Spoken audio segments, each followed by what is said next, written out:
Imagina un relámpago rosado que atraviesa volando los bosques templados de los Altos de Chiapas. Imagina que este relámpago rosado puede desaparecer de los bosques donde ha vivido por generaciones. Imagina la historia del chipe rosado. Hola, bueno, resulta que hace un mes pude ir al estado de Chiapas a dar una plática invitado por los compañeros de Pájaro Cantil. Sigan su página en Facebook. Pero como yo no me puedo estar quieto en la ciudad, salí a buscar aves y una de las aves que más quería ver de Chiapas era el chipe rosado o Cardelina versicolor. Resulta que este pequeño pajarito pertenece a la familia Parulidae, que es una familia muy diversa con muchas aves pequeñas, hiperactivas y muy coloridas. Pero este chipe es especial porque su coloración no se parece casi a ninguna otra de los miembros de su familia. Tiene un color rojo apagado en el cuerpo y en la cabeza y pecho tiene plumas rosadas. Y en verdad ninguna foto o dibujo que tú veas, incluso este que estoy haciendo, le va a hacer justicia porque sus plumas llegan a ser incluso iridiscentes y si tú lo ves cuando le da el sol, las plumas adquieren un tono rosado clarito, casi blanco. Y si en cambio lo ves entre las sombras, las plumas llegan a tener tonos casi violetas. Es genial y de hecho esta característica le dio su nombre científico, versicolor, que hace referencia a ese cambio de colores en las plumas. Su hábitat es muy particular. Vive en los bosques húmedos de pino encino de Chiapas y Guatemala y tiene dos poblaciones separadas, una que vive en los altos de Chiapas y otra que se extiende por la Sierra Madre, pasando por el volcán Tacaná, la Sierra de Cuchumatanes y la Sierra de las Minas, ya en Guatemala. Y fue de hecho en Guatemala donde el ornitólogo Osbert Salvin describió a este pequeño chipe. Los ejemplares con los que se describió la especie venían de 3 lugares distintos: Totonicapán, Chilascó y el Volcán de Fuego. En estos sitios parece ser que aún se pueden encontrar chipes rosados en libertad ahí vagando y comiendo sus bichitos que tanto les gustan. Dentro de los bosques, al chipe rosado le gusta vivir particularmente en sitios donde hay matorrales, es decir, unos espacios ligeramente abiertos en el borde del bosque donde los matorrales son densos y también hay cobertura de árboles más grandes. En estos lugares el chipe se mueve casi siempre en los estratos bajos a 1 o 2 metros del suelo y de vez en cuando sube y lo tienes encima de tu cabeza y te ve mientras tú intentas grabarlo pero no puedes porque está ahí arriba, se te atraviesa una rama y nomás te muestra su colita. Es en estos lugares donde el chipe en verano canta y hace su nido usando las acículas de los pinos. Pero también, como muchos otros chipes, es vulnerable a la perturbación de su hábitat, ya que les gustan los estratos bajos de la vegetación. Cuando estos desaparecen, aunque queden árboles grandes en pie, el chipe también desaparece del sitio. Y si ya has visto algún otro de mis videos, te darás cuenta que el hábitat y los hábitos de este chipe se parecen a otra colorida bolita de plumas, el chipe rojo. Y es que resulta que ambas especies comparten un ancestro común que se separó hace aproximadamente 1 millón de años en 2 linajes que dieron origen a las 2 especies actuales, que quedaron separadas en las tierras altas del norte y del sur del Istmo de Tehuantepec, en México. Y sabiendo todo esto, tengo que contarles que fue tremendamente difícil grabarlo. Se mueve por todas partes, por sitios oscuros, llenos de ramas donde mi cámara no lo enfoca.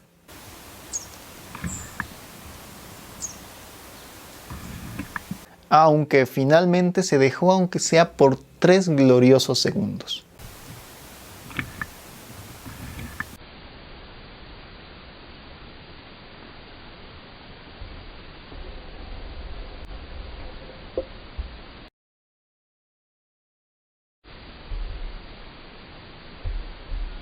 Y bueno, ahora que ya conoces un poco de la vida y obra del chipe rosado, tengo que contarte sobre su situación de conservación, que es un poco crítica. Resulta que la pérdida de este hábitat donde el chipe prefiere estar ha hecho que su población se reduzca en los últimos años. Según algunos datos, se estima que solo queda el 3% del hábitat original del chipe rosado en Guatemala.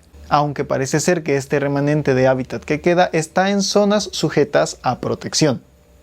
En teoría, como todo en Latinoamérica. En los años 50, el biólogo Alexander Skutch, quien trabajó ampliamente las aves de Centroamérica, escribía que estos pequeños y rosados seres eran comunes en ciertas zonas de las sierras de Guatemala. Pero actualmente, aunque en algunos de esos sitios siguen siendo abundantes, parece ser que en otros ya no queda ni uno.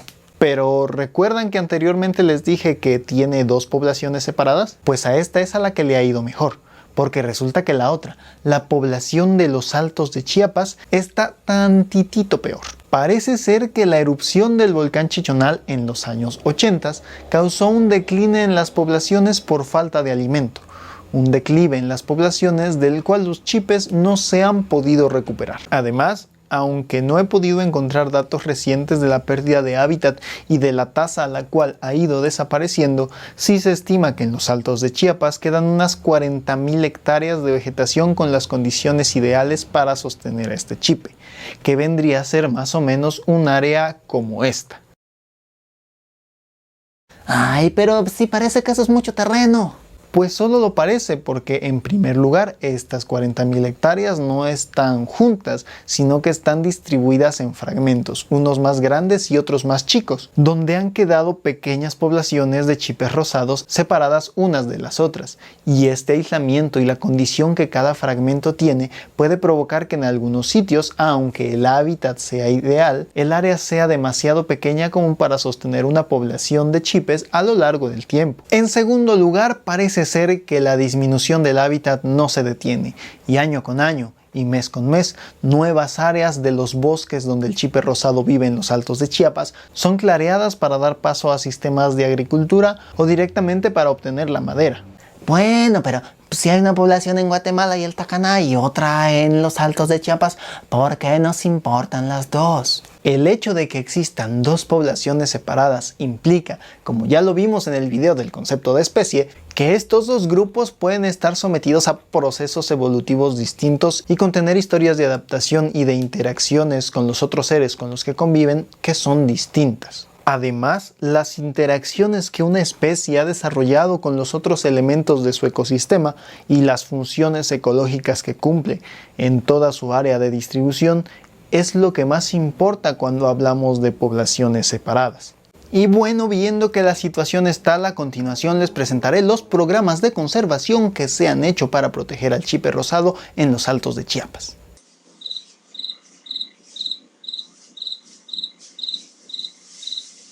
Híjole, ¿cómo les explico? Resulta que en los Altos de Chiapas no hay ningún programa oficial para conservar esta pequeña y rosada especie. De hecho, no hay ninguna reserva gestionada por instituciones gubernamentales que cubra el hábitat del chipe rosado en los Altos de Chiapas. Eso sí, hay reservas gestionadas por instancias no gubernamentales en la zona que sí protegen un poquito del hábitat del chipe rosado y del bosque templado de la zona, como es por ejemplo el Cerro Huitepec, que está cerca de San Cristóbal de las Casas. Y bueno, entonces, ¿por qué no generamos y gestionamos más reservas federales, estatales o privadas en la zona? Híjole, ¿cómo les explico?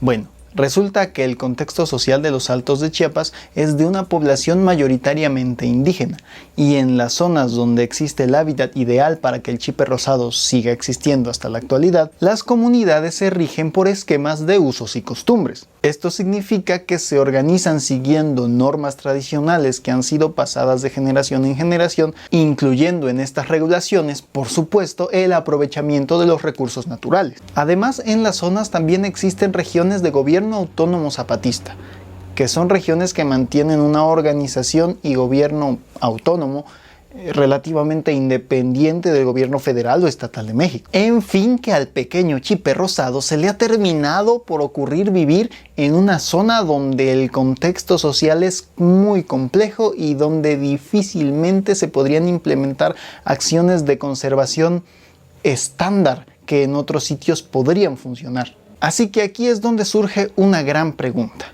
¿Cómo podemos conservar una especie o directamente un ecosistema en una región tan socialmente compleja? Y es que de inicio hay que entender que para que una estrategia de conservación tenga éxito, es imprescindible que las comunidades que están en contacto directo con el ecosistema que se pretende conservar, en este caso las comunidades indígenas que viven en los bosques templados de los Altos de Chiapas, se involucren en la gestión y la toma de decisiones respecto al aprovechamiento de sus recursos, con el objetivo de asegurar su permanencia para las generaciones futuras y que estos ecosistemas de los cuales se obtienen los recursos también puedan seguir brindando servicios ambientales, como lo es la captación de agua, evitar la erosión, obtener alimento, leña y aire limpio, por decir algunos. Pero en este contexto del que estamos hablando, las decisiones sobre los recursos obedecen primariamente a las decisiones prioritarias de la comunidad, como usar los árboles para obtener leña o para vender la madera y obtener recursos directos para poder comer, o poder extender las tierras donde se pueda sembrar.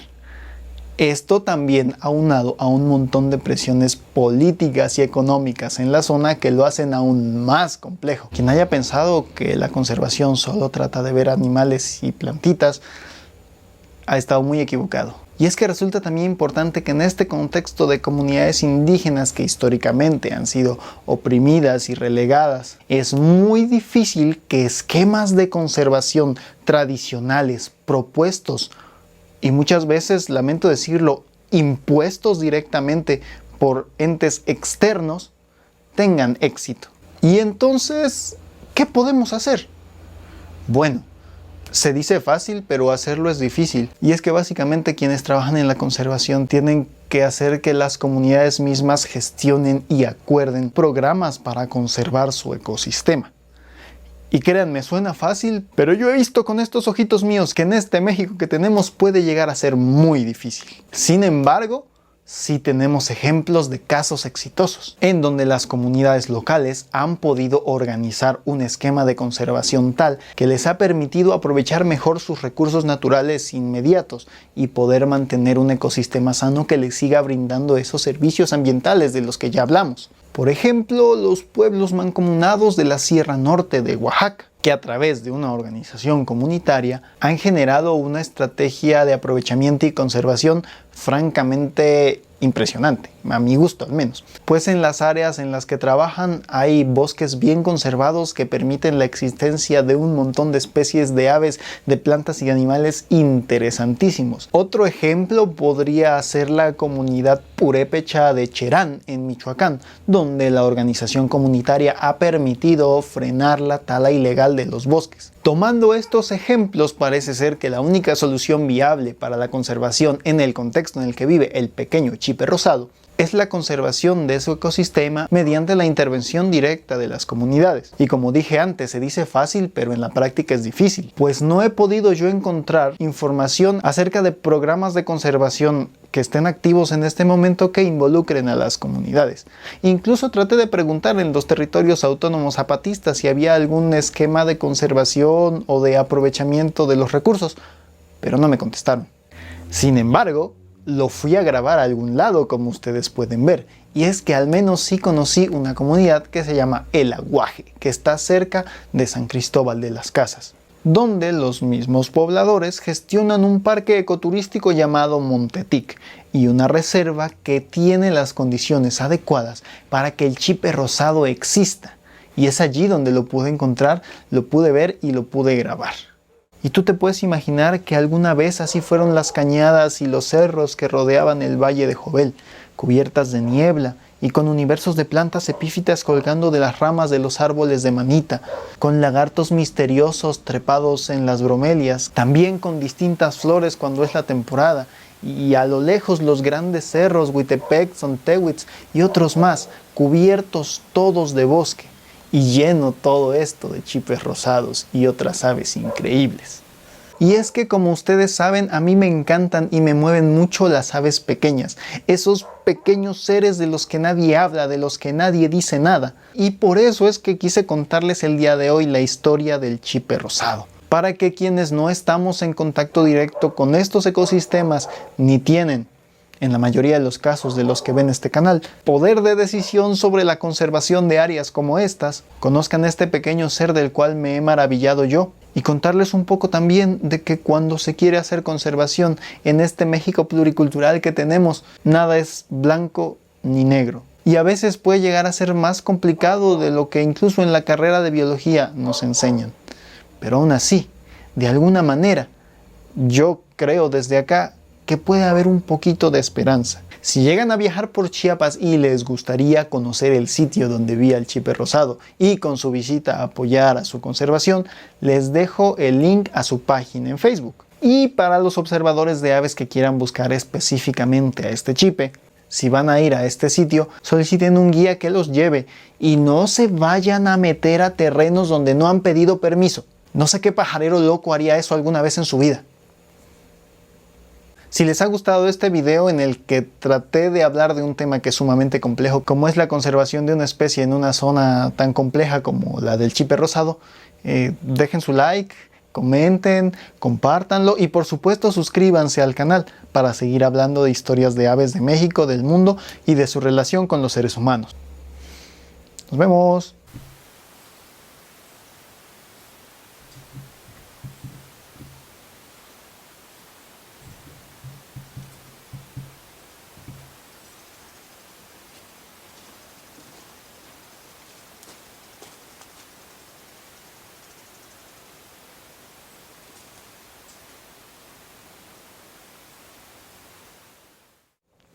Además, como les he dicho, este chipe me mueve muchas cosas dentro de mí, me gusta mucho y por eso le he hecho su propia historia.